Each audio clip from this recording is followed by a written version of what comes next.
ಸ್ನೇಹಿತರೆ ನಮಸ್ಕಾರ. ಇವತ್ತಿನ ವಿಷಯ ವಿಡಿಯೋ ಪೂರ್ತಿ ನೋಡಿದ್ರೆ ನಿಮ್ಮ ಲೈಫಲ್ಲಿ ಏನೋ ಒಂದು ಚೇಂಜ್ ಆಗುತ್ತೆ ಅಂತ ನಂಗೆ ಅನಿಸಿದೆ. ಅದರಲ್ಲೂ ಕೂಡ ಸ್ವಲ್ಪ ಕೆಲಸ ಮಾಡ್ತಾ ಇದ್ರೆ ಎಲ್ಲೋ ಒಂದು ಕಡೆ ನಾವು ಏನೋ ಕೆಲಸ ಮಾಡ್ತಾ ಇರ್ತೀವಿ. ಇದು ನನಗೆ ಒಳದಿರೋ ಫಾರ್ಮುಲಾ. ವಿಷಯ ಹೀಗಿದೆ: ಸಹಪಾಠಿಗಳೊಂದಿಗೆ ಸ್ನೇಹ ಭಾವವಿರಲಿ. ಅಂದ್ರೆ ಕೊಲೀಗ್ಸ್ ಅಂತೀವಲ್ಲ ನಮ್ಮ ಜೊತೆ, ಅವ್ರ ಜೊತೆ ಈಕ್ವಲ್ ಆಗಿದ್ದಾಗ ಅವ್ರ ಜೊತೆ ಸ್ನೇಹ ಭಾವದಿಂದ ಇರಲಿ. ಹಿರಿಯರೊಂದಿಗೆ ಗೌರವ ಭಾವ. ನಮಸ್ಕಾರ ದೊಡ್ಡವರು, ನಮಸ್ಕಾರ. ಕಿರಿಯರೊಂದಿಗೆ ಮಾನವೀಯತೆ ಇರಲಿ. ನಮಗಿನ ಆ, ಕೆಳಗಿನ ಒಂದು ಸ್ತರದಲ್ಲಿ ಕೆಲಸ ಮಾಡ್ತಾ ಇದ್ರೆ ಅವ್ರ ಜೊತೆ ಮಾನವೀಯತೆ ಇದ್ರೆ ನನಗನ್ಸುತ್ತೆ ನಿಮ್ಗೆ ಎಲ್ಲೇ ಕೆಲಸ ಮಾಡ್ತಾ ಇದ್ರು ಅಷ್ಟು ಸಮಸ್ಯೆ ಬರಲ್ಲ ಅಂತ. ಇದು ನನ್ನ ಪ್ರಿನ್ಸಿಪಲು, ನನ್ನ ಒಂದು ಫಾರ್ಮುಲಾ. ಇನ್ನೊಂದ್ಸರಿ ಹೇಳ್ತೀನಿ: ಸಹಪಾಠಿಗಳೊಂದಿಗೆ ಸ್ನೇಹ ಭಾವವಿರಲಿ, ಹಿರಿಯರೊಂದಿಗೆ ಗೌರವ ಭಾವವಿರಲಿ, ಕಿರಿಯರೊಂದಿಗೆ ಮಾನವೀಯತೆ ಇರಲಿ. ಈ ವಿಚಾರದ ಬಗ್ಗೆ ನೇತ್ರಾವತಿ ಅವರಿಗೆ ಮಾಡರೇಟ್ ಮಾಡೋದಕ್ಕೆ ಹೇಳಿದ್ದೇನೆ. Madam, over to you. Thank you sir. ಇವತ್ತು ನನ್ನ ಹೆಸರು ನೇತ್ರಾವತಿ ಅಂತ. ನಾನು ಜಯಪ್ರಕಾಶ್ ನಾಗ್ತಿಹಳ್ಳಿ ಯೂಟ್ಯೂಬ್ ಚಾನಲ್ಗೆ ಸ್ವಾಗತವನ್ನು ಕೋರುತ್ತಾ ಇವತ್ತಿನ ವಿಷಯದ ಬಗ್ಗೆ ಚರ್ಚೆ ಮಾಡೋಣ. ಸ್ನೇಹಿತರೆ, ಏನಂತೀರಾ? ಇವತ್ತಿನ ವಿಷಯ ಏನಂದ್ರೆ, ಸರ್ ಸುಂದರವಾದಂತ ಅವರ ವಿಷಯಗಳನ್ನು ಕೊಟ್ಟಿರ್ತಾರ. ಸಹಪಾಠಿಗಳೊಂದಿಗೆ ಸ್ನೇಹ ಭಾವವಿರಲಿ, ಹಿರಿಯರೊಂದಿಗೆ ಗೌರವವಿರಲಿ, ಕಿರಿಯರೊಂದಿಗೆ ಮಾನವೀಯತೆ ಇರಲಿ ಅಂತ ಹೇಳಿ. ಅಂದ್ರೆ ಈ ವಿಷಯದ ಬಗ್ಗೆ ನಮ್ಮ ಇವ್ರು ಯಾರಂದ್ರ ಮಂಜುನಾಥ್ ಸರ್ ಏನ್ ಹೇಳ್ತಾರ ಕೇಳೋಣ. ಅಕ್ಷತಾ ಬಂಡಿಯವರು, ಅಕ್ಷತಾ ಬಂಡಿಯವರು ನನ್ನ ಸ್ನೇಹಿತೆ. ಮೊದಲು ಅವರನ್ನು ಮಾತಾಡಿಸ್ಕೊಂಡು ಮುಂದೆ ಹೋಗೋಣ ಅಂತ ನಾನು ಕೇಳಿಕೊಳ್ತಾ ಇದ್ದೀನಿ. ಮೇಡಮ್, ಇದ್ರ ವಿಷಯದ ಬಗ್ಗೆ ಏನ್ ಹೇಳ್ತೀರಾ? ಎಲ್ಲರಿಗೂ ನಮಸ್ಕಾರ. ಇಂದಿನ ಟಾಪಿಕ್ ಬಂದು ಸಹಪಾಠಿಗಳೊಂದಿಗೆ ಸ್ನೇಹ ಭಾವವಿರಲಿ. ಸಹಪಾಠಿಗಳು ಅಂದ್ರೆ ನಮ್ಗೆ ಒಂದು ರೀತಿಯ ಏನಂದ್ರೆ ಭಾವನಾತ್ಮಕ ಬೆಂಬಲ ಸಿಗುತ್ತೆ, ಸಾಮಾಜಿಕ ಸಂಪರ್ಕ ಇರುತ್ತೆ, ಮುಕ್ತವಾದಂತಹ ಸಂವಹನ ಇರುತ್ತೆ. ಒಂದು ರೀತಿ ಸ್ನೇಹಗಳು ಹೆಚ್ಚಾಗಿ ಕುಟುಂಬಗಳ ರೀತಿಯಾಗಿ ಒಂದು ಕಾರ್ಯನಿರ್ವಹಿಸ್ತವೆ ಅಂತ ಹೇಳಿ. ಸ್ನೇಹಿತರು ಯಾವಾಗಲೂ ಭಾವನಾತ್ಮಕ ಬೆಂಬಲ, ಮುಕ್ತ ಸಂವಹನ ಈ ರೀತಿಯಾಗಿ ಸ್ನೇಹಿತರನ್ನು ಹೊಂದುವುದರಿಂದ ನಮ್ಮ ಒಂದು ಮಾನಸಿಕ ಮತ್ತು ದೈಹಿಕ ಆರೋಗ್ಯದ ಮೇಲೆ ಸಕಾರಾತ್ಮಕ ಪರಿಣಾಮ ಬೀರುತ್ತೆ. ಹೆಚ್ಚಿದ ಸಂತೋಷ ಮತ್ತು ಜೀವನ ತೃಪ್ತಿಗೆ ಈ ಸ್ನೇಹಿತರು ಕಾರಣ ಅಂತ ಹೇಳಿ ಹೇಳ್ಬೋದು. ಹಿರಿಯರೊಂದಿಗೆ ಗೌರವ ಭಾವವಿರಲಿ ಅಂತೇಳಿ. ಹಿರಿಯರು ಸಾಮಾನ್ಯವಾಗಿ ಅಮೂಲ್ಯವಾದ ಜೀವನದ ಕ್ಷಣಗಳನ್ನು ಬುದ್ಧಿವಂತಿಕೆಯನ್ನ ಹೊಂದಿರ್ತಾರೆ. ಯುವ ಪೀಳಿಗೆಗೆ ಮಾರ್ಗದರ್ಶಕರು ಹಾಗೂ ಮಾದರಿಗಳಾಗಿ ತಮ್ಮ ಒಂದು ಸೇವೆಯನ್ನ ಸಲ್ಲಿಸ್ತಾರೆ. ಹಿರಿಯರಾದಂತ ತಮ್ಮದೇ ಆದಂತಹ ಸಾಂಸ್ಕೃತಿಕ ಸಂಪ್ರದಾಯ, ಮೌಲ್ಯ, ಜ್ಞಾನ ಸಂರಕ್ಷಿಸುವಲ್ಲಿ ನಿರ್ಣಾಯಕವಾದಂತಹ ಪಾತ್ರವನ್ನು ವಹಿಸ್ತಾರೆ. ಕೆಲವೊಂದಿಷ್ಟು ಕಷ್ಟದ ಸಮಯದಲ್ಲಿ ಕುಟುಂಬದ ಬೆಂಬಲ ಮತ್ತು ಕಾಳಜಿಯನ್ನ ನೀಡ್ತಾರೆ. ನೆಕ್ಸ್ಟ್ ಬಂದು ಕಿರಿಯರೊಂದಿಗೆ ಮಾನವೀಯತೆ ಇರಲಿ ಅಂತ ಹೇಳಿ. ಕಿರಿಯರೊಂದಿಗೆ ನಾವು ಆದಷ್ಟು ಸ್ನೇಹ, ಪ್ರೀತಿ, ಸಹನೆಯಿಂದ ನಾವು ಮಾನವೀಯ ಗುಣಗಳನ್ನ ಮಕ್ಕಳೊಂದಿಗೆ ಅಥವಾ ಕಿರಿಯರೊಂದಿಗೆ ನಾವು ಹೊಂದಬೇಕು ಅಂತ ಹೇಳ್ತಾ ನನ್ನ ಒಂದೆರಡು ಮಾತನ್ನು ಮುಗಿಸ್ತೇನೆ. ಧನ್ಯವಾದ. ಧನ್ಯವಾದಗಳು ಮೇಡಮ್. ತುಂಬಾ ಚೆನ್ನಾಗಿ ಹೇಳಿದ್ರಿ. ಸೊಗಸಾಗಿ ನಿಮ್ಮದೇ ಆದಂತ ಒಂದು ಅದ್ಭುತ ಶೈಲಿಯಲ್ಲಿ ಹೇಳ್ತೀರಿ. ಮತ್ತೆ ಯಾವುದೇ ಅಲ್ಲಿ ನಿಮ್ದು ಯಾವ್ದಂದ್ರೆ ಇದು ಶಾರೀರಿಕ ಭಾಷೆ ತುಂಬಾ ಚೆನ್ನಾಗಿದೆ. ಯಾವುದೇ ಅಲ್ಲಿ ಯಾವ ಟೈಪ್ ಇದು ಮಾಡ್ಬೇಕೆಲ್ಲ ತುಂಬಾ ಚೆನ್ನಾಗಿ ಹೇಳ್ತೀರಿ. ಧನ್ಯವಾದಗಳು. ಈಗ ನಾವು ಅದೇ ತರ ನಮ್ಮ ಇನ್ನೊಬ್ಬ ಸ್ನೇಹಿತರಾದಂತ ಮಂಜುನಾಥ್ ಸರ್ ಏನ್ ಹೇಳ್ತಾರೆ ಈ ವಿಷಯದ ಕುರಿತು ಅಂತ ಕೇಳೋಣ. ಸ್ನೇಹಿತರೆ, ನಮಸ್ಕಾರ ಮಂಜುನಾಥ್ ಸರ್. ನಮಸ್ಕಾರ ಎಲ್ಲ ಸ್ನೇಹಿತರಿಗೂ. ಇವತ್ತು ವಿಚಾರ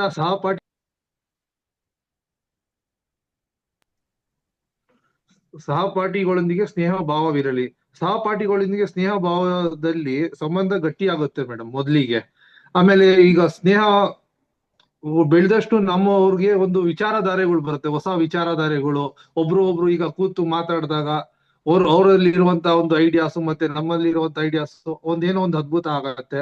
ಹಾಗೆ ಈಗ ಕಷ್ಟ ಸುಖ ಸಂದರ್ಭದಲ್ಲಿ ಕೂಡ ಭಾಗಿಯಾಗೋದಕ್ಕೆ ಒಂದು ಸ್ನೇಹ ಸಂಬಂಧ ಚೆನ್ನಾಗಿದ್ದಾಗ ಅವ್ರ ಕಷ್ಟ ಅಥವಾ ನಮ್ ಕಷ್ಟ ಒಂದು ಸುಖಗಳಲ್ಲಿ ಭಾಗಿ ಕೂಡ ಆಗೋದಕ್ಕೆ ಅನುಕೂಲ ಆಗುತ್ತೆ ಅಂತ ಹೇಳ್ತೀನಿ. ಆಮೇಲೆ ಪ್ರಸ್ತುತ ಕಾಲಘಟ್ಟದಲ್ಲಿ ಮೇಡಮ್ ರಕ್ತ ಸಂಬಂಧಕ್ಕಿನ್ನ ಮಿಗಿಲಾದದ್ದು ಸ್ನೇಹ ಸಂಬಂಧ ಅಂತ ಹೇಳ್ಬೋದು ಮೇಡಮ್. ಈಗ ಸಂಬಂಧಿಕರು ಏನಾದ್ರು ಬಂದು ಇವ್ರ ಕಡೆಯಿಂದ ಲಾಭ ಇದೆ ಏನಿದೆ ಅಂತ ಹೇಳಿ ಇದ್ ಮಾಡ್ತಾರೆ. ಬಟ್ ಸ್ನೇಹಿತರು ಆತರ ಅಲ್ಲ. ನಿಜವಾದ ಸ್ನೇಹಿತರು ಫೇಕ್ ಫ್ರೆಂಡ್ಸ್ ಅಲ್ಲ, ನಿಜವಾದ ಸ್ನೇಹಿತರು ನನ್ನ ಬೆಳವಣಿಗೆನ ಅವ್ರು ಇಷ್ಟಪಡ್ತಾರೆ, ಅವ್ರ ಬೆಳವಣಿಗೆನ ನಾವ್ ಇಷ್ಟಪಡ್ತೀವಿ. ಬಟ್ ಅದು ರಕ್ತ ಸಂಬಂಧದಲ್ಲಿ ನಾವು ಕಾಣೋದು ತುಂಬಾನೇ ಅಪರೂಪ. ಆಮೇಲೆ ಇನ್ನೊಂದು ಮುಖ್ಯವಾಗಿ ವಿಶೇಷವಾಗಿ ನಾವು ಮನೆಯವ್ರ ಬಳಿ ಹೇಳ್ಕೊಳ್ಲಿಕ್ಕೆ ಆಗಲ್ಲ ಮೇಡಮ್ ಕೆಲವೊಂದು ವಿಚಾರಗಳು. ಅದು ನಾವು ಸ್ನೇಹಿತರ ಬಳಿ ಮುಕ್ತವಾಗಿ ಮಾತಾಡಿ ಅದಕ್ಕೊಂದು ಏನೋ ಒಂದು ಪರಿಹಾರನ ಕಂಡುಕೊಳ್ಬಹುದು ಅಂತ ಹೇಳಲಿಕ್ಕೆ ಇಚ್ಛೆ ಪಡ್ತೀನಿ.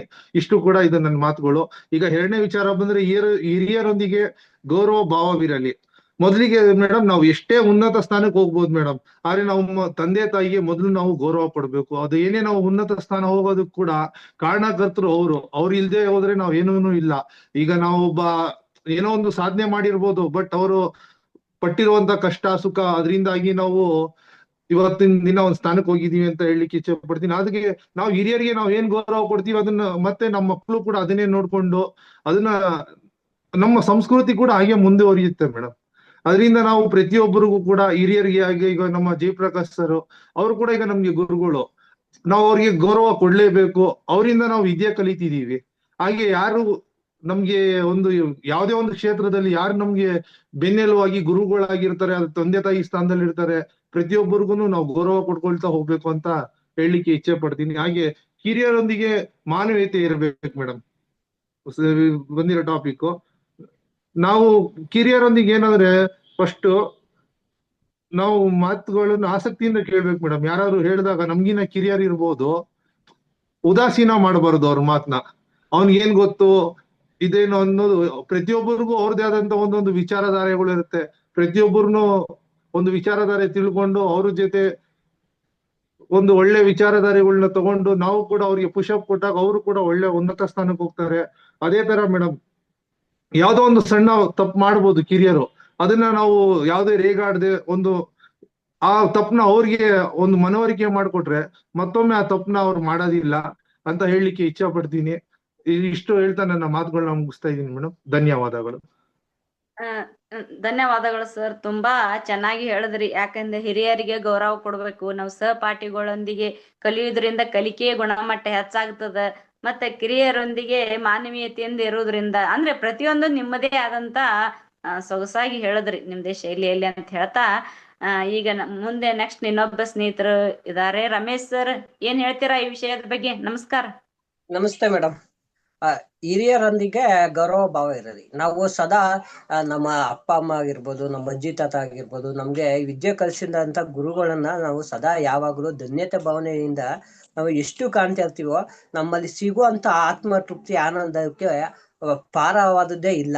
ಅದಕ್ಕೆ ಬೆಲೆ ಕಟ್ಟಲಾಗದ ಆಸ್ತಿ ಅಂತ ನಾನು ಹೇಳಕ್ ಇಷ್ಟಪಡ್ತೀನಿ. ಮತ್ತೆ ನಮ್ಮ ಸಹಪಾಠಿಗಳೊಂದಿಗೆ ನಾವು ಯಾವಾಗಲೂ ಗೌರವಯುತವಾಗಿ ಇರ್ತೀವಿ. ಸಹಪಾಠಿಗಳು ನಮ್ಗೆ ಏನೇ ಒಂದು ಪ್ರಾಬ್ಲಮ್ ಅಂತ ನಮ್ಮ ಮನಸ್ಸಿನಲ್ಲಿ ನಮ್ಮ ಜೀವನದಲ್ಲಿ ಕಷ್ಟ ಸುಖಗಳು ಅಂತ ಬಂದಾಗ ನಮ್ಗೆ ಮೊದಲು ನೆನಪಾಗುವುದು ನಮ್ಮ ಅಪ್ಪ ಅಮ್ಮ ಅಲ್ಲ, ನಮ್ಗೆ ನಾವ್ ಸ್ನೇಹಿತರು ಯಾರು ಇರ್ತಾರೆ ಅಂತವ್ರು ನಮ್ಗೆ ನೆನಪಾಗುತ್ತೆ. ನಮ್ಗೆ ಏನ್ ಅನಿಸುತ್ತೆ, 100 ಜನ ರಿಲೇಟಿವ್ ಗಿಂತ ಒಬ್ಬ ಅತ್ಯುತ್ತಮವಾದ ಸ್ನೇಹಿತ ಮುಖ್ಯ ಅಂತ ನಮ್ಗನ್ಸುತ್ತೆ. ಸ್ನೇಹದ ಬಗ್ಗೆ ಹೇಳ್ತಾ ಹೋದ್ನಾರೆ ಅದು ಒಂದು ದೊಡ್ಡ ವಿಚಾರನೇ. ಸ್ನೇಹ ಅನ್ನೋದು ಯಾವತ್ತೂ ಸದಾ ಸಿಹಿಯಾದ ಸಾಗರದಂತೆ. ಆ ಸಾಗರದಲ್ಲಿ ನಾವು ಯಾವಾಗಲೂ ಎಷ್ಟು ಅನ್ಯೂನ್ಯತ ಭಾವದಿಂದ ಇರ್ತೀವೋ ಅಷ್ಟು ನಮ್ಮ ಜೀವನದಲ್ಲಿ ಖುಷಿ ಅನ್ನೋದು ನಾವು ಕಾಣ್ತೀವಿ.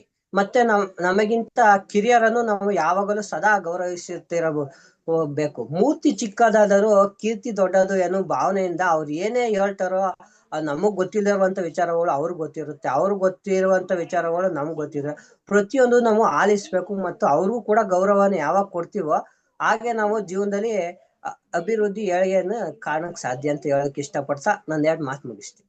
Thank you. ಧನ್ಯವಾದಗಳು ಸರ್.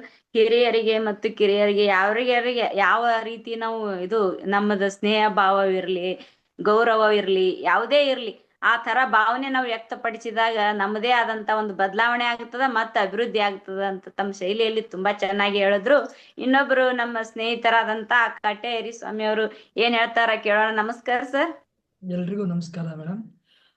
ಸಹಪಾಠಿಗಳೊಂದಿಗೆ ಸ್ನೇಹ ಭಾವವಿರಲಿ, ಹಿರಿಯರೊಂದಿಗೆ ಗೌರವ ಭಾವವಿರಲಿ, ಕಿರಿಯರೊಂದಿಗೆ ಮಾನವೀಯತೆ ಇರಲಿ.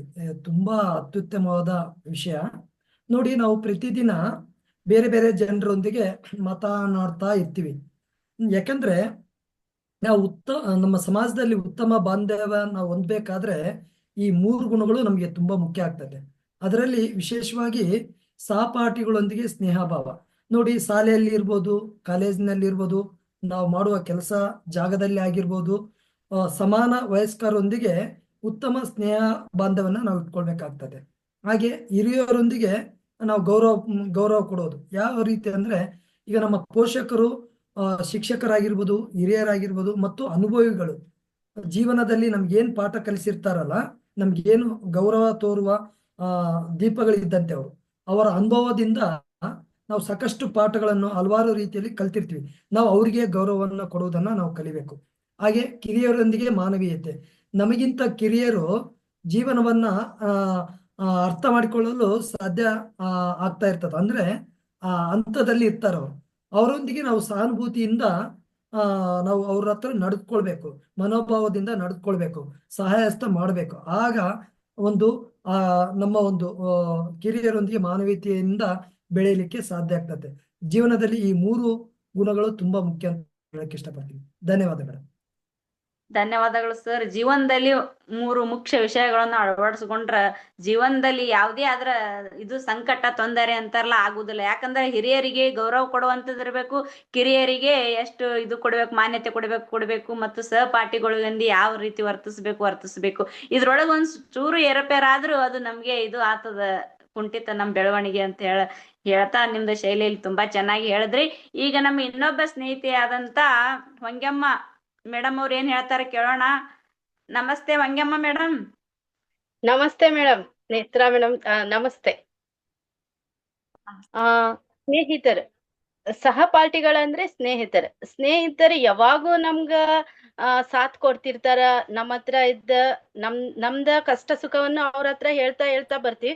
ಒಂದ್ ದಿವಸ ನಾವು ಒಂದು ಉನ್ನತ ಸ್ಥಾನಕ್ಕೆ ಹೋದಾಗ ಸ್ನೇಹಿತರು ಕೂಡ ನಮ್ಮೊಂದಿಗೆ ಮುನ್ಸ್ಕೋತಾರೆ. ಯಾಕೆ ಇವಳೇ ಜಾಸ್ತಿ ಮ್ಯಾಗ ಹೋಗ್ತಾಳ ಹಂಗಿಂಗ್ ಅಂತ ಹೇಳಿ. ಆಗ ನಾವ್ ಒಳ್ಳೆ ಸ್ನೇಹಿತರನ್ನ ನಾವು ಕಳ್ಕೋಬಾರ್ದು. ಇವತ್ತ ನಾವ್ ಎಲ್ಲರಿಗೂ ನಮ್ಮ ಸ್ನೇಹಿತರಿಗೆ ಒಳ್ಳೇದ ಮಾಡ್ಕೊಂಡ್ ಬಂದಿರ್ತೀವಿ. ನಮಗ ಅವ್ರು ಒಳ್ಳೇದ್ ಮಾಡ್ಲಿಲ್ಲ ಅಂತೇಳಿ ಅವ್ರ ಹತ್ರ ಮುನಿಸ್ಕೊಂಡು ನಾವು ಮಾತ್ರ ಸ್ನೇಹ ಯಾವಾಗೂ ಬಿಡ್ಬಾರ್ದು. ಅವ್ರದ್ದು ಆದತಿಲಿಂದ ಅವ್ರು ಬಿಟ್ರು ಕೂಡ ನಾವು ಬಿಡ್ಬಾರ್ದು. ಸ್ನೇಹಕ್ಕೆ ಒಂದು ಬೆಲೆ ಇದೆ, ಅದನ್ನ ನಾವು ಕೊಟ್ಕೊಂತ ಹೋದ್ರೆ ಸ್ನೇಹಕ್ಕೆ ಒಂದು ಅರ್ಥ ಇರ್ತೈತೆ ಅಂತ ಹೇಳಕ್ ಇಷ್ಟಪಡ್ತೀನಿ.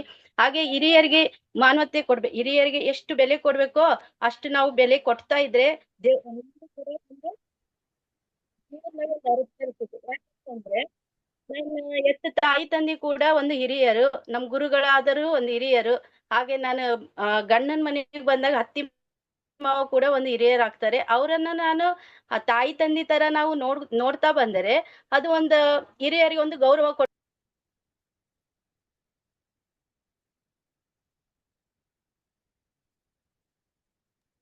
ಕಂಟಿನ್ಯೂ ಮಾಡಿ ನೇತ್ರಾವತಿ. ಧನ್ಯವಾದಗಳು ಮೇಡಮ್. ತುಂಬಾ ಚೆನ್ನಾಗಿ ಹೇಳ್ತಾ ಇದ್ರಿ. ಏನೋ ನೆಟ್ವರ್ಕ್ ಪ್ರಾಬ್ಲಮ್ ಇರೋದ್ರಿಂದ ನಾನು ಜಯಪ್ರಕಾಶ್ ನಾಗ್ತೇಳಿ ಯೂಟ್ಯೂಬ್ ಚಾನಲ್ ನನ್ನು ಹೆಚ್ಚು ಸಬ್ಸ್ಕ್ರೈಬ್ ಮಾಡಿ ಮತ್ತು ಲೈಕ್ ಮಾಡಿ ಅಂತ ಹೇಳಿ ಕಮೆಂಟ್ ಮಾಡಿ ಅಂತ ಹೇಳ್ತಿ. ಹೆಚ್ಚು ಕಮೆಂಟ್ ಮಾಡ್ತಾ ಹೋದ್ರ ಆ ವಿಷಯದ ಬಗ್ಗೆ ಹೆಚ್ಚು ತಿಳಿತಾ ಹೋಗುತ್ತದೆ. ಅಂದ್ರೆ ಸರ್ ಅವರು ಎಂತ ಇದು ಮಾರ್ಗದರ್ಶಕರು ಅನ್ನೋದು ಎಲ್ಲರಿಗೂ ಗೊತ್ತಾಗ್ತದೆ. ಅಂದ್ರೆ ಅವರು ಭಾರಿ ಪ್ರಭಾವಶಾಲಿ ಆದಂತವ್ರು ಅವರು ಅಂತ ಹೇಳಿ ನನ್ನ ಮಾತು ಮುಗಿಸ್ತೇನೆ ಸರ್. ಧನ್ಯವಾದ.